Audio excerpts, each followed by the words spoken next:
Thank you, and thanks to everybody for hanging out here with us this afternoon. So I'm the US Events Editor at Pocket Gamer, and when I was asked to speak on this panel, to moderate this panel last week, I was actually pulled in at the last minute, I was thinking, gee, wearable gaming, what possible applications could there be? The only thing that could come to mind was Oculus Rift, because I come from the gaming industry, and all my friends are hardcore gamers, and they all have the dev kits, and they've all been very excited about this, this device.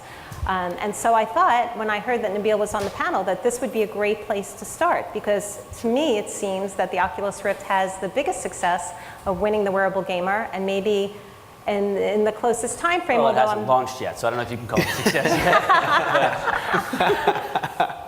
but yeah, all the excitement over VR and AR, this has come up quite a bit over many, many years. Everybody gets really excited about AR and it never goes anywhere. There's never any market adoption. So clearly, Spark Capital putting money behind and being the lead investor in Oculus Rift, makes us all very curious that they're obviously going to make it happen. So I guess my question to you is, how do we know that this is not going to go the way of 3D or AR or VR in the past? How do we know that Oculus Rift will have market acceptance, will have commercial adoption? Maybe you can just give us some insights of what you were looking at when you made the investment, and where do you think it's going to go? Yeah, obviously, we had those same conversations internally. I would say we had more of those conversations before we met with Palmer, Brendan, and the team than we did afterwards, to be perfectly honest. I think it was easy to be skeptical in the abstract. I think the first time I had a friend call me and say, there's this dude and he's working on VR and it's going to be really good. And I'm like, is it 1993? Like, what kind of conversation are we having here? And I think Cliff Bleszinski, a very famous game designer, said it, the quote that's being tossed around is like, there are people who don't believe in the Oculus and there are people who've tried it.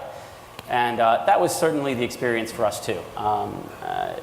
It was one of the quicker partner meetings we've had to make a decision, again, barring a bunch of technical considerations. I think there's two ways to evaluate a piece of technology or a new platform. One is, is it technically possible? And which is a real issue here. We'll talk about in a second. I'll come back to that. And two is, how transformative is the experience really? Like, is it us chasing a new shiny penny, or does it just feel very different when you're experiencing it?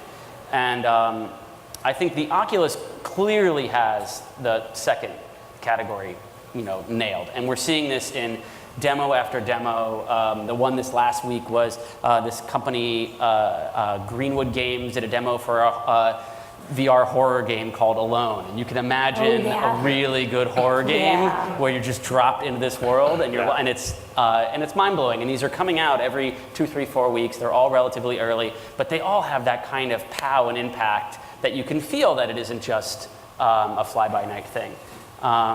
Still lots of risk, don't get me wrong, but it feels like there's traction there in the user experience, which is where we should all come back to with all of these platforms, whether it's glass or Thalmic Labs or watches or whatever it is, quite frankly. The first, which is a real one I mentioned, is technical considerations. Right now, Oculus is shipping dev kits out to people so that people can play with them and build these demos. But of course, those are nowhere near what the final commercial hardware will be. And in fact, we know, for instance, that the refresh rate isn't high enough, the resolution rate isn't high enough. You will get nauseous from using the dev kit for some amount of time. Like, maybe you'll last 5 minutes, maybe you'll last 2 hours. But the refresh rate and its positional accuracy isn't enough for you to be there. And then we spent time as a venture capital firm in a way that maybe you backing in on Kickstarter can't spend that kind of time digging into due diligence on the pipeline of technology, the next 18 months of screens and chipsets and graphic GPUs that are coming down the road to make sure that it wasn't science fiction, that this wasn't a 10-year thing, that this was a near-term thing. And we, all I can say is like we felt comfortable to write a very large check. So. We could be also delusional, but we spend a lot of time and attention, and we do feel like it's in the fairly near future. Yeah, I don't think it's delusional, because I love what you had said earlier, that we invest in the future, we don't invest in the impossible. Yep. And so that gets me really excited about that this will actually have some commercial success. It's certainly captured the imagination, not just of the gaming press, but of the gaming elite, the people that are going to develop on the platform. So I can see really big games going. I really enjoyed. How many of you saw this Star Wars trench run. That's cool. Enjoyed that. It's a great video, along with Alone, pretty scary, the Alone video. But again, this is a device, currently it's tethered to the PC, very large. I can't imagine anybody, a little child, 11 years old, walking around the house like that. Yeah. And we don't even know what the price point is going to be. It has to also be the right price point to come to market. So in terms of time frame, since we're all so excited about this, what do you see as the horizon? Is it next Christmas, holiday 2014? When is it going to be more of a reality in the consumer mind? Yeah, I'll try and both not leak internal announcements as we haven't announced yet, and two, not be entirely dissatisfying in my answer for you guys. I'll try and walk that fine line in between the two. Okay. All I can say is in any of these technology life cycles, we have no idea what's coming 3 years from now. Like what new OLED screen or display is coming 3 Christmases from now. Could be 10x better, could be 5% better, we have no idea. And in fact, I'd put that in the impossible, possible, it's more in the impossible camp. Who knows what's happening? But I can say when we made the investment and we dug in deep, and went to Asian manufacturers and talked through what's coming off the lines for them and what they'd be able to work with Oculus to put into their units, we could see in small numbers of runs, not 10,000, 100,000, 10 million yet, but in small numbers of runs, all of the quality that we needed to see for what we believe to be a major mainstream device. So without going bullet point by bullet point, I have the same annoyances that you might have when I first put it on. Like first I'm like, wow, and then I'm like, if I'm gonna use this every day, then here's my list of issues. Like for one, we were talking about this earlier because you talked to Brendan, the CEO of Oculus this week, and one of the big benefits is that Brendan, as CEO, is actually made incredibly nauseous by the Oculus. If there's a pendulum of folks who have tolerance, Brendan is way far on the other end. And that, frankly, gives us comfort, right? If it passes his test, it's likely to pass the 95% of folks who are going to use it test. And so we feel like in the pretty near pipeline future, we can test units that work. So the one way to win the wearable gamer are the games. Yeah. Right? So I would imagine as the dev kits have gone out, you must be talking to major game developers, I would think, just because of who's in my feed, I can see that. And so what can we anticipate when you launch? Will you be launching with launch games like everybody's expecting the Steam machine to launch with Half-Life 3?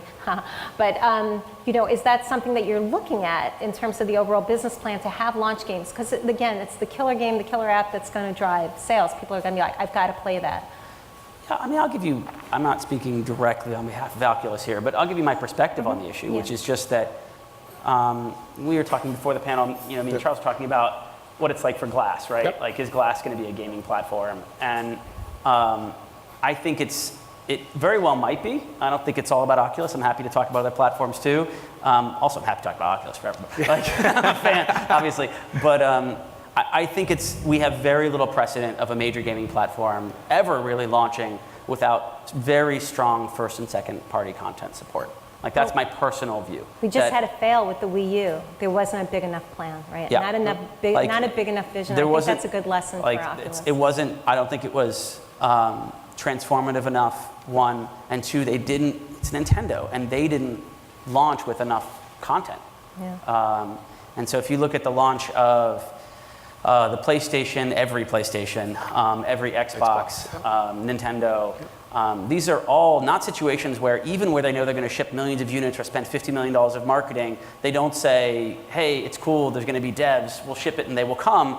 They very, very carefully pick the best people to build products for that platform. They make sure they're on board.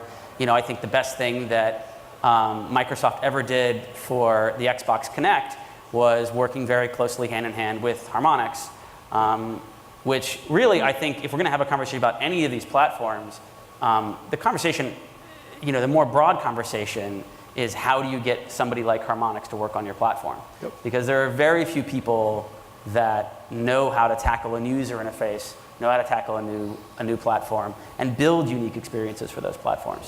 And Harmonix has done it. They did it with Guitar Hero and then Rock Band. And then again with Dance Central, which had, in Glassed I saw, it had over a 50% attach rate to everyone who bought an Xbox. About half the people who ever bought an Xbox Connect also bought Dance Central. And that's the kind of thing that will move units, will make people understand the breadth of what can be built for that platform. There aren't a lot of those people, and they don't come just because there's, they don't come because there's a Kickstarter and a couple of news articles, right? Yeah, I mean, the most important thing when you launch a new platform is you have to have a content roadmap and software to support the platform, or the platform will just die. There are a lot of people like Google that have announced amazing hardware devices. We were talking about this earlier. I own a Google TV, unfortunately, and then they abandon the platform 6 months later. So you have to be able to trust that there is an overall plan when you buy and fall in love with this device. And I want to involve the other speakers on the panel, because you guys have a lot of experience. You're wearing Google Glass as well. The thing I'd say is, generally speaking, most consumers don't buy hardware for hardware's sake. They buy hardware because there's some really cool experience that it enables.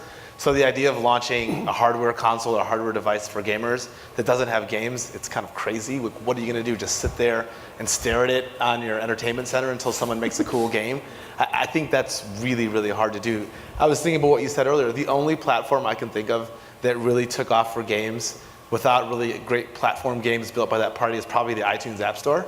And that wasn't really designed to be a games platform. It just so happened that if you put a computer in people's pocket all the time, they want something to do. I think that if there's going to be a path for games on glass, it will be that. It's either you are very carefully curating upfront and working hand in hand with folks. You're probably spending a decent amount of money and a lot of time and love to get people to build for your platform, or you're going to wait till you ship 100 million units, right? Like anyone, I think about the moment. So I started a social games company previously.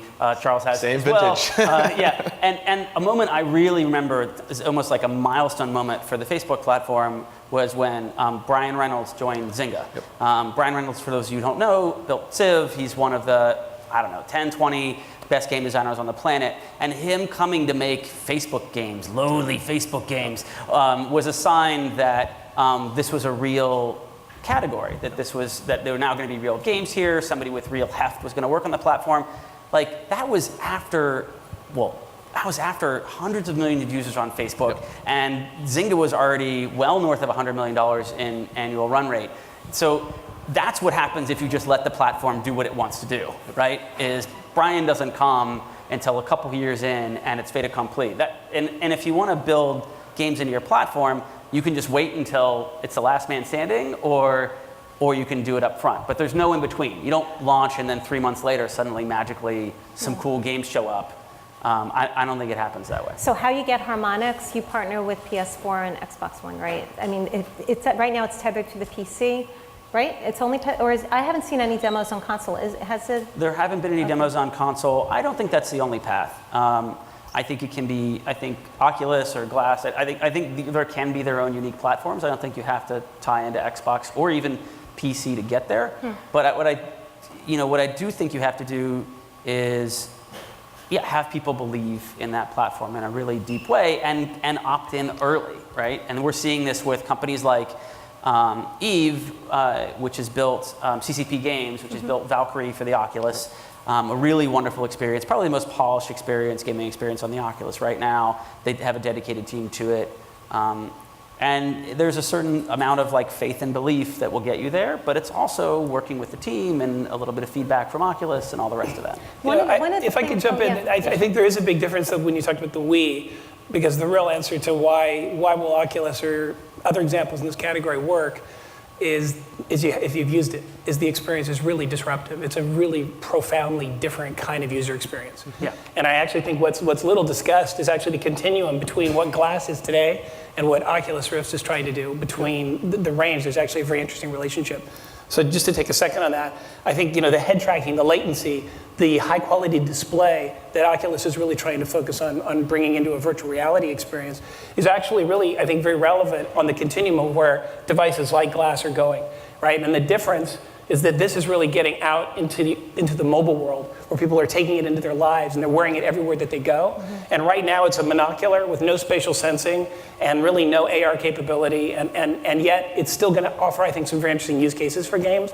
But I think where it's going to go, and actually the conversation I was having with Brendan, is really if you take the back of that Oculus Rift off and it's no longer VR and you're looking through that display, now you actually have a world where you're going to have high quality gaming opportunities and other kinds of app opportunities where you can do stuff that's just never been seen before. I mean, you can power through technology real world hallucinations. And those can be utility-driven, or those can be mind-blowing games. And I think people who've seen those and used those demos and played with the development kits for both, they see that future and they want to get a part of that, because that's not like another game console. That's a disruptive, transformative change in the market that only comes along every few generations in our industry. And I think that's why there's so much excitement around this. I think the other hard thing is I have Glass, Pebble, Jawbone, all these things. The way that I actually use them always ends up being different than what I thought before I bought the product. And so it's really hard to say, what will be the killer games for Glass? What will be the killer games for some of these wearables? I think until you get them and use them and understand what it's like to have a computer on your face all day long, it's hard to know what kind of game would be fun to play when you have a computer on your face all day long. And to go back to the Facebook example, I think when I remember the day when people finally started realizing on Facebook, oh, this platform is not just like an arcade game, it's not like a Nintendo, it's not like Flash games on the web. We can build fundamentally different games for this platform because the underlying plumbing and architecture is different. So we can throw out a lot of the constraints that we would have had, and we can build a different kind of games. You can build a game like we built at Serious Business where you buy and sell and trade your friends online like a dating game. I told my friend I probably would never want to play something like Candy Crush on a 52-inch plasma. Yeah. It would just be weird, but it's great for my pocket. And so I think it just takes some time and familiarity with what the platform allows before people figure out what the right things are to exploit. Yeah. Yeah, I think in terms of going to Sean and where your expertise lies in kind of creating scalability, because what we're going to see as all these devices everybody starts to fool around with this new technology, we're going to see a lot of fracturing in the marketplace as people kind of come up with their different platforms and different form factors and so forth. And what Sean's working on with MindPirate is to try to make it easier for the devs to achieve scalability and kind of get to the next step, kind of get closer to commercial adoption. And maybe you want to talk a little bit about that. Well, I mean, yeah, I think there's such an explosion of interesting devices right now coming into the market. And I think, one thesis we have is that it's not likely in the near term that there's going to be a single kind of iPhone takes all type of winner. That there's going to be a lot of really interesting devices emerging across all sorts of areas of our lives, really as computing web weaves itself into our lives out in the real world. And those are going to present, I think, exactly to Charles' point, a myriad of new kinds of opportunities for developing user experiences and applications and games. And that's going to be a challenge for developers who are looking to get to scale. And so, yeah, part of what we're focused on is the technology to make that migration, in our case, from the very mature game verticals of mobile to these other wearable devices, very, very simple. So that you can achieve scale through, for example, things like having a universal game space across multiple OSs and multiple device types. Right, so that you can have kind of synchronous play. You can have like kind of synchronous PvP, whether you're wearing Google Glass or iOS. Yeah, okay. How about if you're wearing Google Glass or Glass Explorer? They're two different manufacturers. Samsung Galaxy Gear. Okay, I got it. Yeah. It's an interesting conversation. So in terms of other, a Glass outside of Oculus Rift, is there any other platform that looks interesting for gaming, a potential for gaming? I know the Oculus Rift is leading with the gaming foot. And the Glass kind of has like 1,000 possibilities of what it could be done. So I don't know if you saw the news last week. Recon is another competitor, two lens, similar kind of display on one side. They announced 50,000 units shipped, an investment from Intel. Yeah. There's a long list of other players, whether it's Vuzix, Meta. Is it gaming? Well, they're basically new form factors, extending beyond what Glass is looking to do. They obviously Google has a very specific thesis around the single lens and what that can do. It's certainly not an augmented reality platform in any way, but it does offer a variety of interesting ways to deliver apps. And there's a lot of other people coming to market. I mean, we've had the advantage of wearing and using many of them, and I think some of them are quite compelling.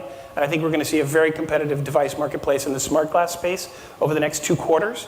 And they offer many different advantages. I mean, for example, I think you and I were talking earlier, Martine, Meta has a real focus on bringing in spatial sensing. Yep. So they're looking at bringing in a near-term spatial sensor as well as about a 10-meter spatial sensor. So what that'll allow, which is markedly different than any other device right now in the market, is it'll now near-in sensing to bring in your hands and actually use that as a gesture or direct input to the UI.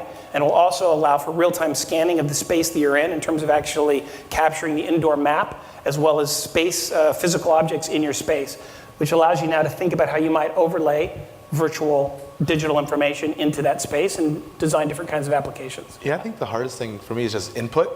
So I grew up with console games. I love controllers. They're great. They're really good for the kinds of games I like to play. And then I had to learn touch. And I was like, oh, touch is a little harder. I kind of have to look at the screen a little bit more. The gestures are a little different. The input on this is primarily voice and swipe. I don't know how I would play most of the kind of games I want to play with this as an exclusive device. Maybe as a secondary device, maybe with another device in the loop like my phone or something, or a wristwatch or something else, or a thalmic perhaps, hopefully. But I don't think anyone has really come to me like, this is the compelling input mechanism for games that live on this little monocular. So I think there's all of these oddities to platforms that people haven't cracked or even made their hypotheses public about. Look, obviously we're having a conversation about a relatively, we're not talking about the 3 people leading wearable gaming, right? Yeah. We're talking about a relatively nascent space. But I do think that we'll see, I don't actually think it will look that different when it's done. I mean, no, I don't quite want Candy Crush on my 50-inch screen, and I do want it on my iPhone. But at the same time, when the iPhone came out, I remember a bunch of my friends at the time starting companies and talking about how revolutionary this touch device was and how everything would be totally different. It's a new era of gaming. And I actually think that game dynamics are relatively universal. There are basic human behaviors that we like and don't like doing that give us dopamine hits that feel entertaining and feel interesting. And I think it's the same. It turned out that what in Candy Crush's case, it's a match 3 game, it's Bejeweled, it's been around for 25 years, right? And similarly, the second game that people talk about is Clash of Clans, which is a strategy RPG game, which is a mixture of Farmville, again, which had been around for a while, and it goes back another 15 years in the previous iteration. Poker always works. Yeah, so I think these things are relatively universal. The things that'll work in these new user interfaces, it'll be more like, just because you get a new type of television doesn't mean you get a new genre of movies. Like there are comedies and there are horror and there are things that people like for certain reasons. And yes, one might get higher or lower in certain genres. Like you might get more Candy Crush on a touchpad than you would but they all are fairly universal. And I think that's actually a good sign. It's a good sign that if these platforms take off, I think there'll be entertaining experiences relatively quickly on the back of them once content creators know they can either get the love from that platform creator or just wait until there's enough units where it's going to make economic sense. Yeah, I very much agree with that, and I would add to that I think it's also though that it's the full utilization of what's most unique about the particular platform or device that will enable that next step function killer experience. So I mean, obviously, iPhones 07, Angry Birds, fundamentally, what was the innovation? Multi-touch and swipe. Fundamentally, that was the mechanic for the game. They both rode to multi-billion-dollar success. And I actually do think, we've looked at this several times at our company, that it's pretty surprising. Over 90% of the games today in Android and iOS, free to play, 90% of the developers only use one sensor, the touchscreen. Only 10% of the developers today are using anything on these phones beyond touchscreen, of which many of these devices are laden with up to a dozen sensors. So I actually think there's a lot of ways where people are kind of a little bit catch to the point about how nascent our market is. There's a lot of stuff where there's a lot of experiences that sort of only really further reinforce your point are really porting experiences that come from sort of legacy desktop kind of models. And yet there's entirely new ways to design user experiences that you could only design on a mobile device. And I think we're seeing that yet again with wearable devices. I guess I'm the slight contrary thing here, where I'm just saying, most people say, wow, there's another 3 sensors, it's gonna be totally different and new. And I'm saying, no, it's really not. The first game I ever played on the PC was Scorched Earth. That's Angry Birds, right? It's the same game. Now, of course, I really enjoyed Angry Birds. I still burned, I have no idea how many hours. I'm very glad I wasn't tracking it on Angry Birds. But these are fairly universal experiences. The ones that will rise, though, will be the things that have existed forever, maybe were the second tier genre, and will rise up because of the new platform. For instance, strategy games on the PC were always a second or third tier platform. I think they are made for a touch device. I think on the iPad, strategy games will see a massive resurgence over the next couple of years just because of what that device is in a way that the iPhone couldn't be. And I think it'll be similar with Glass. It won't be that we'll get new games we've never ever thought of. It will be games that we enjoyed a little bit over time will suddenly become more primary experiences. Yeah, now, so one category we haven't spoken about yet, where we'll be getting close to audience questions in a minute, is the watch. And I had seen Mark from Pebble. We were talking over lunch as we were getting our couscous. And, and I said, so, what kind of gaming can you do on Pebble? And he said, oh, well, casual gaming. Asynchronous play, casual gaming. You can play chess, take turns playing chess, and you can certainly play Words with Friends, and just a whole bunch of really fun games like that. And I'm thinking, well, why wouldn't I just pull out my phone to do that? That doesn't seem like a compelling enough reason to get the watch, other than maybe location-based games. That sounds pretty cool, hide and seek, or something like that, scavenger hunts, or applications like that. So I wanted to get your thoughts on the current watches out there, the watch platforms, and if you see anything winning in the wearable gaming space there. I think it's an interesting new device category. I think that there are a lot of opportunities. I think you did touch on one, and I think it does go in the category of what we're just talking about, which is that I agree with the idea that there's a lot of proven game engagement models that are likely to be reborn over and over again. Yeah. But I think they get reinvented in the way that you might interact, and what the core mechanic is, like Angry Birds was with the touch piece. And so I think there's no creativity in it. Like, there's a lot right, of creativity. but you kind of boil it down, you're kind of looking at a similar kind of fundamental ideas about game design and game engagement. And I think there may be some of that for watch in terms of, you touched on the sensors that maybe reveal where I am and how that might be something that I want to pull in. The proximity of that relative to other things that I do. I mean, fortunately, our focus is really on making it very, very easy for developers to take their best idea and try it out on that device and many others. And so not having to be myself in that hit-driven business, which is very difficult. But I think that the use cases, the fact that it's with you all the time, and the new sensors that are there and differentiate it from some other devices will ultimately enable some different kinds of games there. All right, well, thank you very much to the panel. We have time for questions from the audience. I'd love to poll the audience while you guys are thinking about your questions. How many of you have tried the Oculus Rift? All right, so which platform, and you guys can shout this out, do you think is going to be the first successful platform for gaming? Okay, say it's 2014, holiday 2014. What are you buying your friend, your girlfriend, your boyfriend, your children? Rift, okay. Anybody else? I mean, we're San Francisco. I would expect everybody to say Rift. But Come on, there's got to be a Google person. Steambox 2. Hey. Steam Machine. Yeah. Steambox 2. Okay. Why? What's the next iteration me up look for like? I like that. I like the jumping to It's two, not though. wearable. There's a rift. Yeah. Nice. But it's not wearable, Steambox 2. Oh, sorry, I didn't. Yeah. Still awesome. No, I mean in terms You of... don't know it's Steambox 2. Right. That's true. Okay, so any questions from the audience?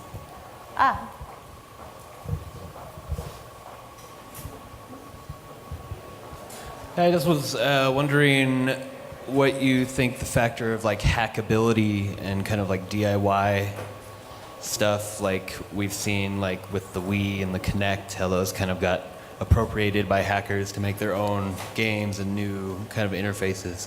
I wonder what kind of like wearable stuff do you think is going to be in that situation? So like homebrew or modding? Just any like hardware that you can take and use for your own purposes. Yeah, I think we'll see people do it whether they like it or not. I mean, that's the joy of something new in your hands and being able to tear it apart.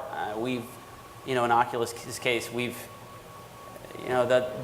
conception of the device, that Palmer had initially wasn't actually gaming. It was gaming and we just happen to believe that, and I certainly believe in this, that it's great to have a platform and to have 1,000 different ways that you can use something, but without a tip of the wedge, you're never getting anywhere. Without a singular thing that is seismically different and better.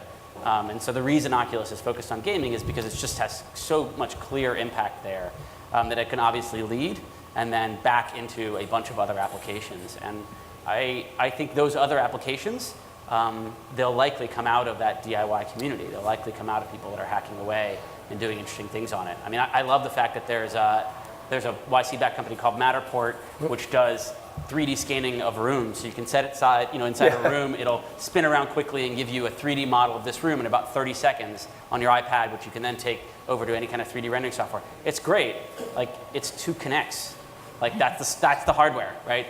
I mean, they're now using third-party sources, but it was basically a hacked version of a Kinect. And now what they're trying to build is Google Maps for indoors, right? They're trying to build the indoor model of the universe. So I think where it leads you when you hack is like way in the left field, which maybe isn't even the market, and that's kind of beautiful. But that's maybe once it actually starts hitting, if you know what I mean. It's a little bit the other side of your question, but it's notable. I was talking with Martin earlier about, the Upband announced their open API a week ago and the SDK for that. And the Basis Watch has been talking about launching one for over a year and hasn't done it. Now, I don't know why, if that's a proprietary kind of walled garden approach or not, but I do think the other side of your question is the open, transparent availability of user data. And I think, I think that's inevitable where that's going, which is open. But it's interesting to see that not all companies right now are doing it that way and have leading devices in the wearable device space. Yeah, originally one of the questions to the panel is, are we going to see any of the watches turn into a platform like Nest is doing with its API program? Because to me that's super exciting that it's going to turn to a home controls sensor, possibly. But then Charles was saying, well, there's no face. There's no face. So I always just come back to input when I think about a lot of these things. And like the thing I like most about my Pebble is it lets me keep my phone in my pocket. And so I don't know how that translates. It's not something I look at and say, gosh, I wish there were a game right here. It's for me primarily a utility-driven device that makes me less rude, I hope, when I'm trying to see if something important came in. So that's very different for me than almost any other wearable I use. Any other questions? Yeah, hi. I'm just a question. Out of the wearable computing devices in the market, which one do you think has the best UX and UI in terms of the interaction design and the user experience? I know the market's really saturated with all these wearable devices, and there's always room for improvement. I think that when dealing with a smaller form factor, the interaction design plays a huge role in this. So, my name's Eric, and I'm from Autodesk. So, little backstory. You see the most stuff. Staring off into space. It's really, a winning UX. I mean, I think there's a lot of headroom and opportunity in that space. Early. I think someone touched on this earlier, but once you own a piece of hardware, it becomes a software device. That's the secret, right? As soon as you own it, the hardware, blurs away, and it's what can I do with it? And I don't think enough hardware companies internalize that. I mean, I think they talk about it at a high level amongst the management team, but every time you look at a Gantt chart of what they're doing over the next 6 months and what they're doing up to launch and when are they ready to launch, it's like, well, when is the hardware ready to launch? And we're already late on that and so on and so forth. It's like, you're not ready when the hardware is ready, you're ready when the software is ready. And I don't think that's been internalized enough. I have a feeling that we'll have a fair bit of carnage in this iteration of hardware startups, and that will be one of the core learnings where we'll look back at the startups 2 or 3 years from now, and just like getting a Super Bowl commercial was the thing to do in 1998 and then looked like a completely ridiculous thing to do 3 years later, I think that over investing in software is something you really can't do early on for a hardware company. I imagine the pendulum will swing back pretty heavily in 2 or 3 years, but for right now, it's honestly, I would shake my head as well. There aren't a lot of really wonderful experiences, and it's unfortunate. There is a question that, sorry. No, I just got one thing to that, which is I think kind of funny. Bill's on the point, which is that that the Upband was released and then kind of recalled, and then they redid the whole thing. And I think it's somewhat you can sort of see that in that they had a lot more time than exactly to Neil's point to redo their back-end service, and their service experience on the mobile side is actually quite good now. I think social, easy to share, team-based dynamics, and things like that. But it's interesting because when you ask the question about interface, it's like, what interface, right? There is no interface on this device at all, which is actually somewhat of a problem if you want any feedback at all about what's going on in the day, right? Where there is feedback in the Basis Watch for progress in a day, but then when you get on the mobile app, and basically from our analysis, it looks like 99% of all wearable tech has a symbiotic relationship with a smartphone. Yeah. So you really look at the app experience and the interface could really be not on the device, but on the companion device. So just another point to your question. I also think you'll see these companies invest more in software as their business models mature. Right now, most of them are just really happy to ship hardware. Put hardware in a box, sell to consumer, tell you about this top line margin number. Oh, we got great gross margin on the hardware. And then you get in these questions of long-term engagement, usability, LTV, can you layer subscription services on top of it? All of that stuff actually requires a great software experience. And I'm seeing some of the companies that have been at this for a while longer realize exactly what Nabil said, which is, gee, putting the thing in the box and getting it on the shelf is half the battle. Getting it in the consumer's checkout basket is a quarter of the battle, but how do we keep them engaged over time? That's a software problem. Exactly. Yeah, and I mean, community is an answer to that, right? You've got to start bringing on your super fans and your evangelists really early. Kind of like what Fitbit has done. It's kind of like a hedge against what might happen to Fitbit as more M7 apps come on. Unfortunately, we're out of time. I'm so sorry, but time for the next panel. So we'll stick around. The panel will stick around and answer your questions off stage. And thank you very much for joining us. Thank you all.